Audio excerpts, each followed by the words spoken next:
contract to enter the service of the United States Marine Corps and to report to such posts or stations of the Marine Corps as I may be ordered to join, and to the utmost of my power and ability discharge my services or duties and be in everything conformable and obedient to the several requirements and lawful commands of the officers who may be placed over me. We're ready for the roll, sir. Raise your right hand and repeat after me the oath of enlistment. I, Robert E. O'Flaherty, do solemnly swear or affirm do solemnly swear that I will support and defend the Constitution of the United States against all enemies, foreign and domestic.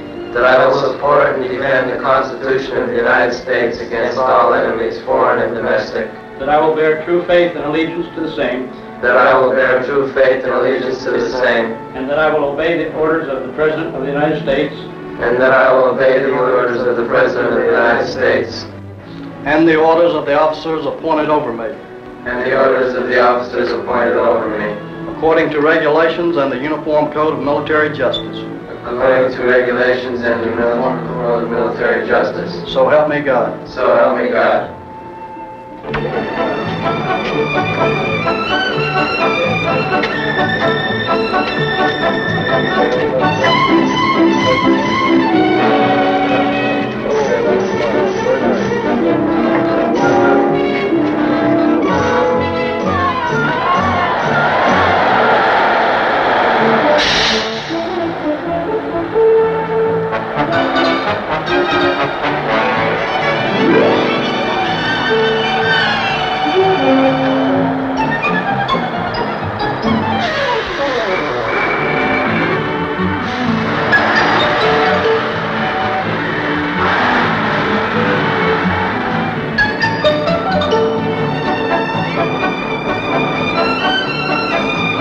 This is Parris Island. It's a small island, 3 miles wide and 6 miles long, located at the head of Port Royal Sound near the southern tip of South Carolina.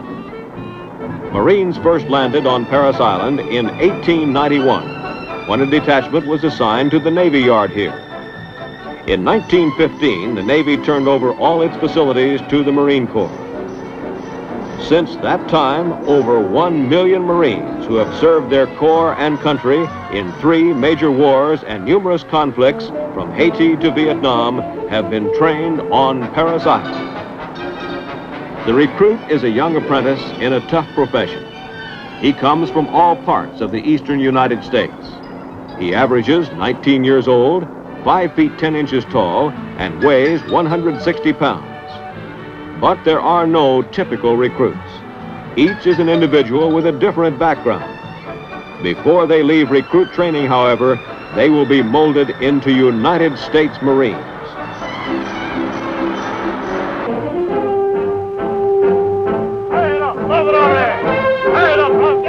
Upon arrival, the recruits are taken directly to the recruit receiving barracks, where they undergo their initial processing.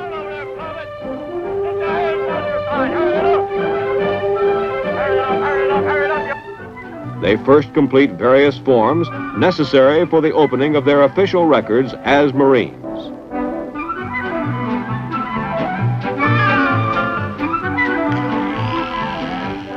They receive their first Marine Corps haircut. Upon arrival, some have long hair while others have curly locks. When they get out of the chair, however, they will have very little hair left, and they will have a uniform military appearance which will help establish equality in the platoon.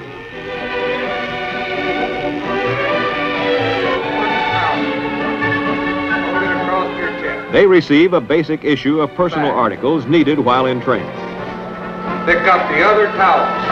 Hold it across your chest. Private, you now have 2. They also go through the hygienics unit, where they get rid of their civilian clothes, clothing that will not be needed for quite a while.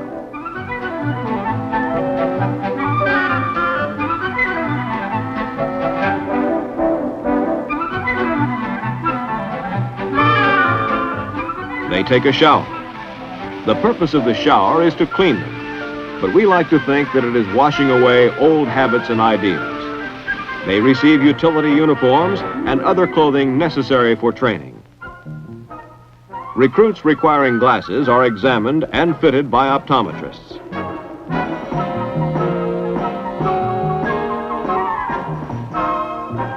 A full staff of dentists is aboard the depot to administer the recruits' dental needs.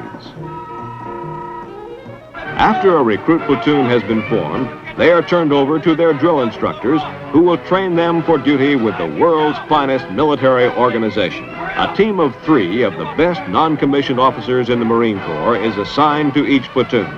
They have the job of molding these raw recruits into United States Marines. At least one of these non-commissioned officers will be with the platoon 24 hours a day for 9 consecutive weeks. Get your heels together! Stand up! Get them together! On their clothes, they look like they wiggle in the knees! Get them straight! To train them, they must control them. A recruit platoon has been formed, and a portion of their lives the recruits will never forget has begun.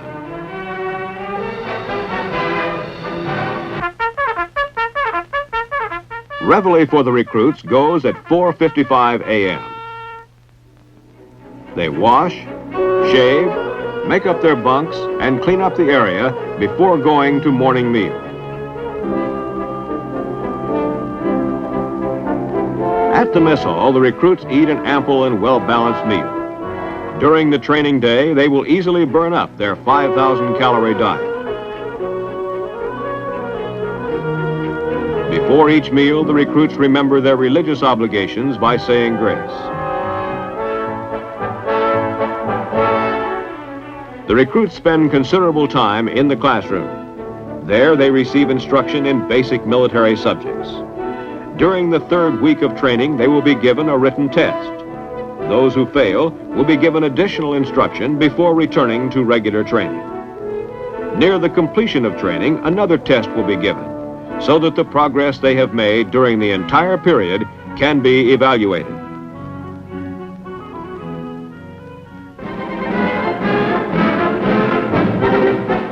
Many hours will also be spent learning the basic movements of close order drill. It is through this drill that the drill instructors will begin to build the discipline and teamwork that they want in the platoon. When the recruits first start drilling, they all seem to have 2 left feet, but before long they will start shaping up. The instant and exact response to orders that's demanded of them is obvious to all. The private finds out that there is only one way of doing something, the right way.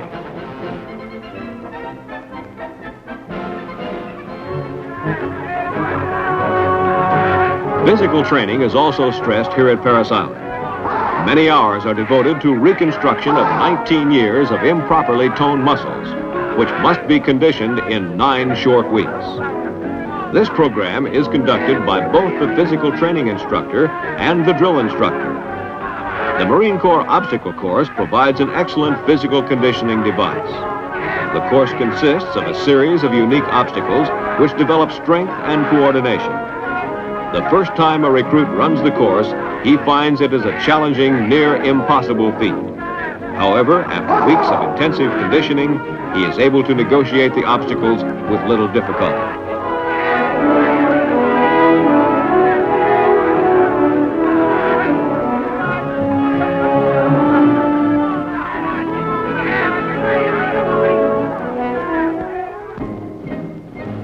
Marines guard the gates of embassies and posts all over the world, and recruits learn and practice the fundamentals and responsibilities of interior guard duty and security. Here the recruit learns the importance of his duty and the trust that is given to him in protecting his country. In the evening, the recruits are given an hour free time. During this time, the recruits devote their time to personal activities such as writing letters. Free time is supervised by a drill instructor, and the activities must be constructive.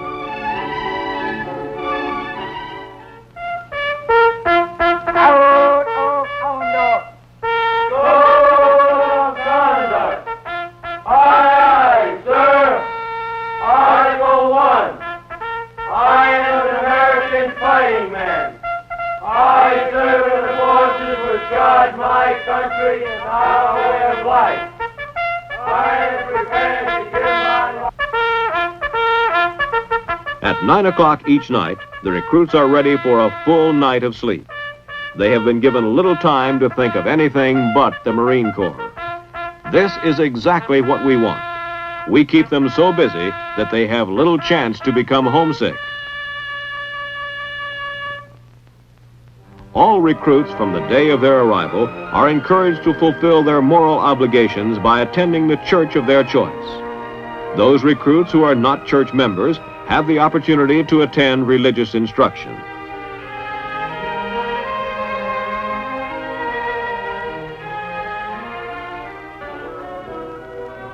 Recruits also attend the chaplain's classroom lectures, which emphasize the importance of the old-fashioned moral virtues in building men worthy of our Corps. Now let us look at the Special Training Branch, which was organized for the recruits who are unable to keep up in training. The Physical Conditioning Platoon is divided into two sections. The overweight section is designed to reduce the obese recruit through a program of scheduled exercises and low-calorie diet of about 2,200 calories. The efforts of the overweight section are twofold. First, a recruit must lose half of his required weight loss.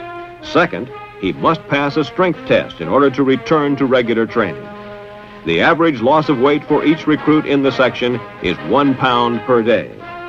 The physically weak enter a program of high-protein diet and physical training designed to stimulate and build up muscles the recruit had not realized were there.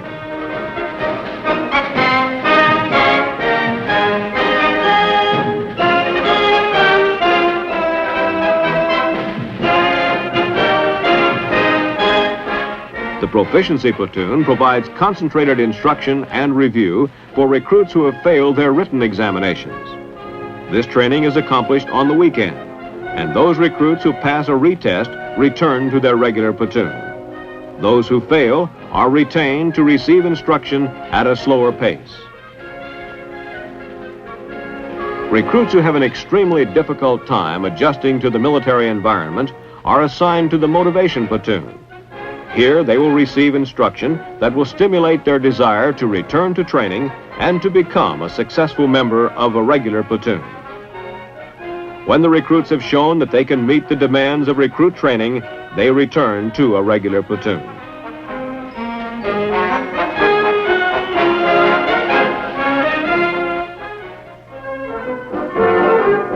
At the end of the third training week, the platoon goes to the rifle range for the all-important training in marksmanship.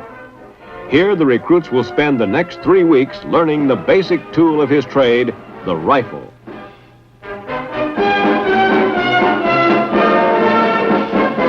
The platoon is assigned a primary marksmanship instructor who teaches all marksmanship training.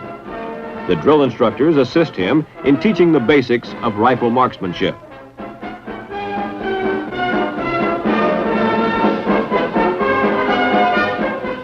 Through many hours of snapping in, recruits develop the muscle coordination and confidence necessary to become a qualified Marine rifleman. The range again emphasizes the part that the individual plays in the success of the team.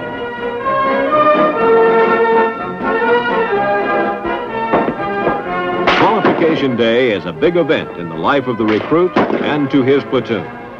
The standards of excellence are high, but the results for individual and team efforts are well worthwhile. Already on the firing line. Shoot on your own target.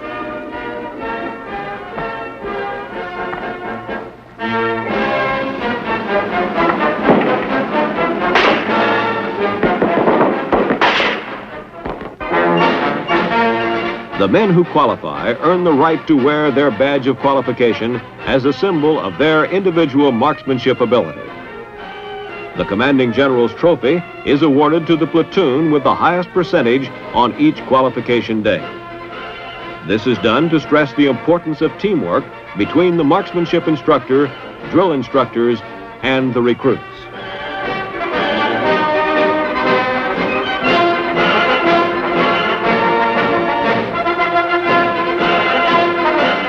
To the recruits firing the highest score in his platoon, Leatherneck Magazine awards an individual shooting medal, signifying exceptional performance with the service rifle. A week of mess duty is still another part in the recruits' training. They learn the duties of messmen and become familiar with the operation of a mess hall. During this week, their work will be supervised by mess personnel. The drill instructor, however, is still in charge and will conduct rifle inspections and physical training whenever possible.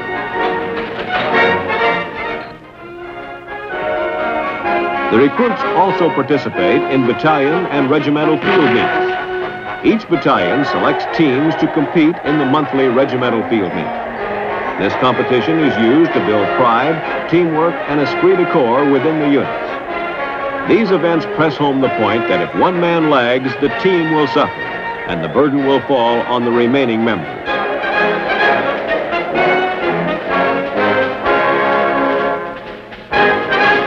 The recruits have now returned to their battalion area with only 2 more weeks to go and still a lot to do.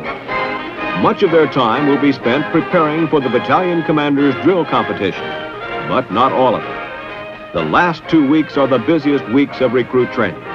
They'll be on the go every minute, trying to become the best recruits ever to leave Parris Island.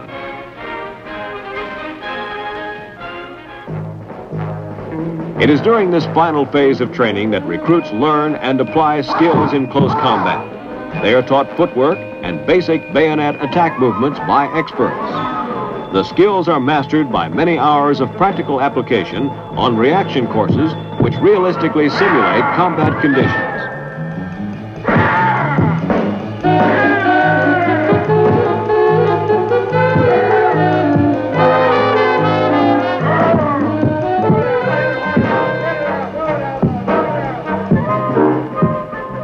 Drill instructors are positioned at points throughout the course to ensure proper execution of attack movements.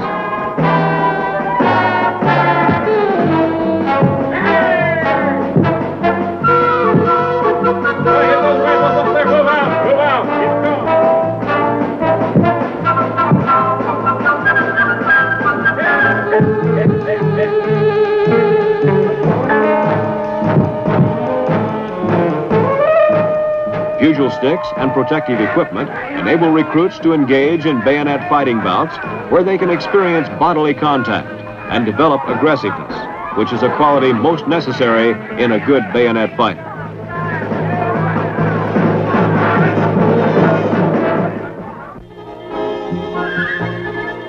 The amphibious mission of the Marine Corps requires Marines to be at home on the water, whether it be the sea or a river. We train every recruit in the technique of water survival that may someday save his life or the life of a fellow Marine. The Marine Corps has adopted a water survival technique which is without a doubt the finest ever developed. It is based on the natural buoyancy of the human body and employs a set of simple skills and attitudes that will keep a person alive in the water even if cramped or injured. Experts using this method can stay afloat indefinitely. We also teach a travel stroke, which permits movements in the water with a minimum amount of physical exertion.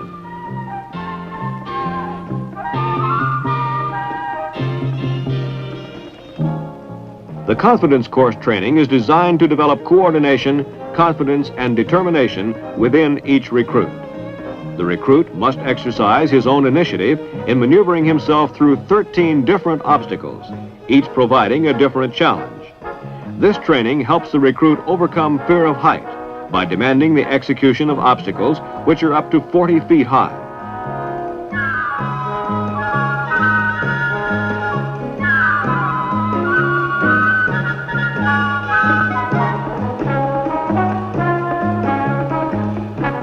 When the recruits complete this course, they even amaze themselves in what they have accomplished.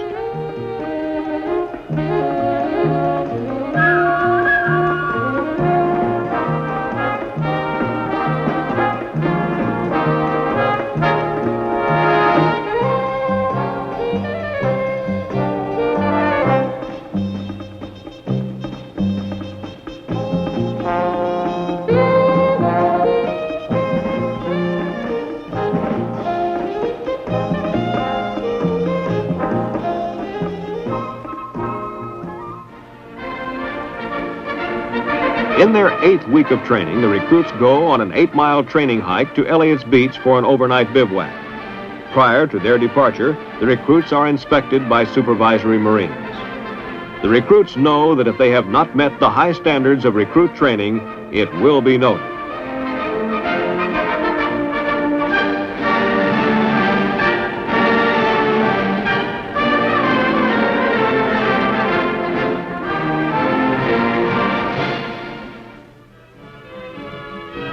For most of these recruits, this first 8-mile hike is a preview of the many hikes of the future in every clime and place where the Marines can and will take a gun.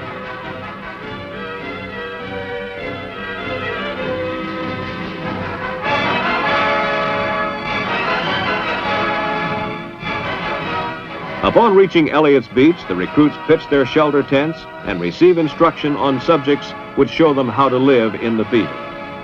A practical examination is administered during the remainder of the day to determine how well the recruit has absorbed his instructions during the past 7 weeks. The recruit is subject to testing on all the military subjects taught in recruit training. The test consists of 6 stages, each with different problems to solve by actual application.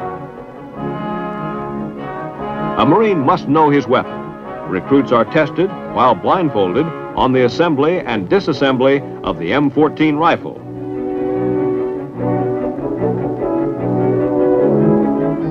Knowledge of first aid may one day save the life of a brother Marine. In this test, recruits must properly treat simulated wounds.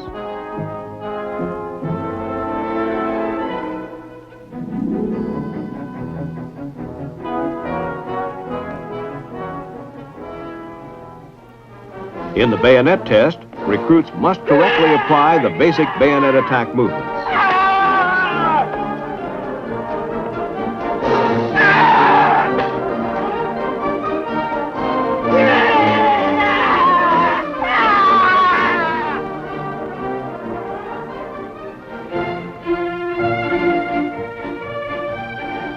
In the final phase of training, the tempo increases, and there is no place where this is more evident than on the physical training field. Progressive running and calisthenics form the nucleus of a program designed to increase the strength and endurance of a recruit while molding him into a hard, trim Marine. Each exercise strengthens and develops a certain set of long neglected muscles and also aids in any necessary gain or loss of weight.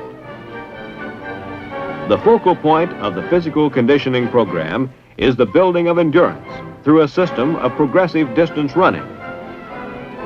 Recruits run 3/4 of a mile early in training and will run 3 miles by their 8th week at Parris Island. During the 8th week, the recruits take the Marine Corps Physical Fitness Test, in which they are tested on their ability to climb the rope, perform repetitions of strengthening exercises, and run 3 miles with their platoon. The physical training is difficult and demanding, as it is designed to be, for when the training is completed, the finished product is a strong, well-motivated, physically conditioned Marine.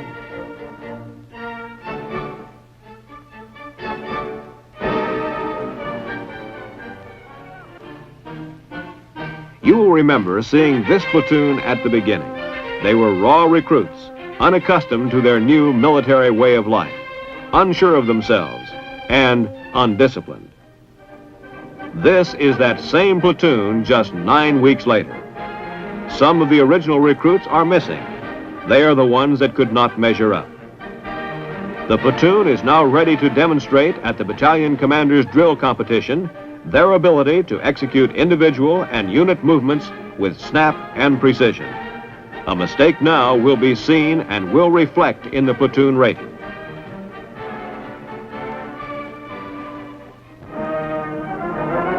The last hurdle of a recruit is the command inspection. This is his chance to prove that he has measured up to the high standards expected of him. Here, the regimental commander and the battalion commander have the opportunity to personally inspect each recruit. They are assisted by a team of officers and drill instructors who closely and critically inspect each recruit for his personal and military appearance, the condition of his rifle, and his professional knowledge.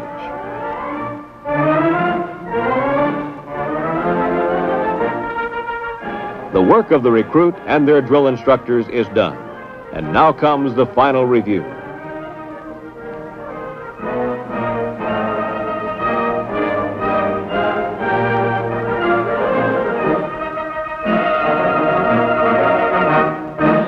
Many proud parents travel to Parris Island to see their sons graduate. However, due to the wholesome diet and rigorous physical training program, many have to look twice because of the changes in appearance which have taken place. Those recruits who have demonstrated special skills and outstanding performance of duty are honored for their efforts.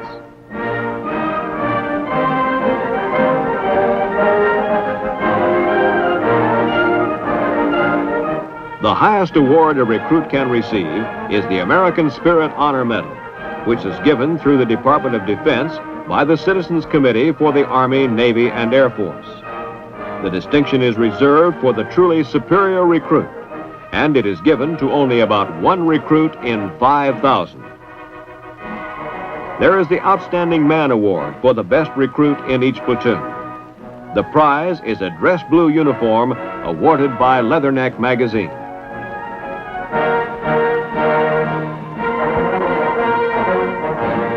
The high shooter in each platoon receives a certificate as a symbol of his marksmanship skill. In addition, up to 10% of each platoon may receive meritorious promotion to private first class.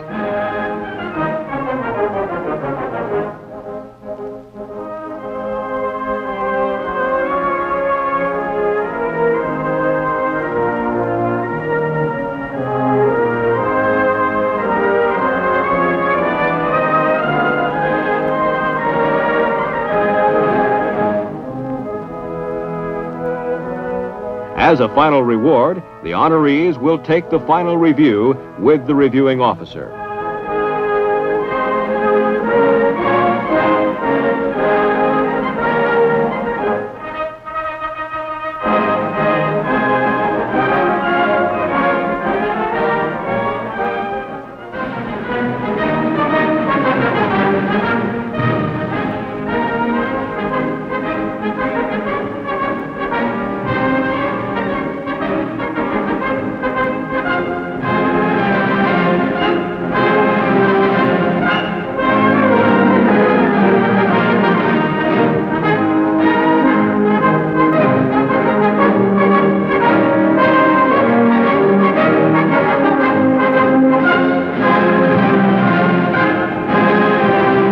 This is a memorable occasion in the lives of these recruits. Until this final review and graduation ceremonies, they have always been called recruits or privates. From this day forth, they will be called Marines and will be given the responsibility of Marines. Great demands have been placed upon them here at Parris Island, and they have met the challenge. They are, and in all respects have earned the title, United States Marine.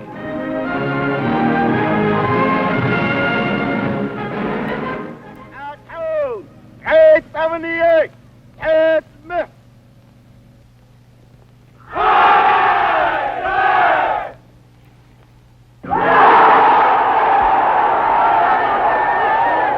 After dismissal, the new Marines join their families.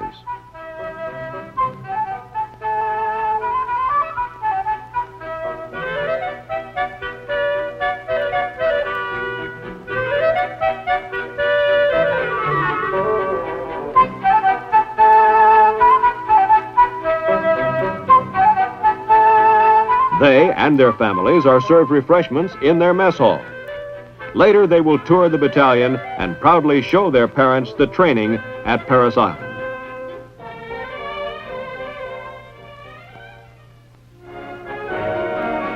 The next morning, outpost morning, the drill instructors load the platoon on buses for the trip to the infantry training regiment at Camp Lejeune, North Carolina. The drill instructors will tell you, our job is done with this platoon, soon we'll pick up another. Our rewards are personal satisfaction of a job well done, and notes like a postcard received from a proud father, which said, I sent you a boy, you sent me back a man. Yes, we have trained them to the best of our ability. We have developed them into smartly disciplined, physically fit, basically trained Marines, thoroughly indoctrinated in love of corps and country. We have demanded of them the highest standards of personal conduct, morality, and professional skill. The building of a Marine and the making of an American citizen is a very similar process. At Parris Island, we build men, body, mind, and spirit. We make Marines. There's nothing fancy about our training, no tricks, no frills, no great technical machines, just honest hard work by the recruits and their drill instructors. The drill instructors have taught and the recruits have learned the basic tools of their trade: discipline, dedication, physical fitness, proficiency, love of corps and country. We have started the training that will continue throughout the Marine's career, be it for 2 years or 30 years. And these 9 weeks have instilled memories and traditions for him to cherish and uphold for the rest of his life. They are Marines.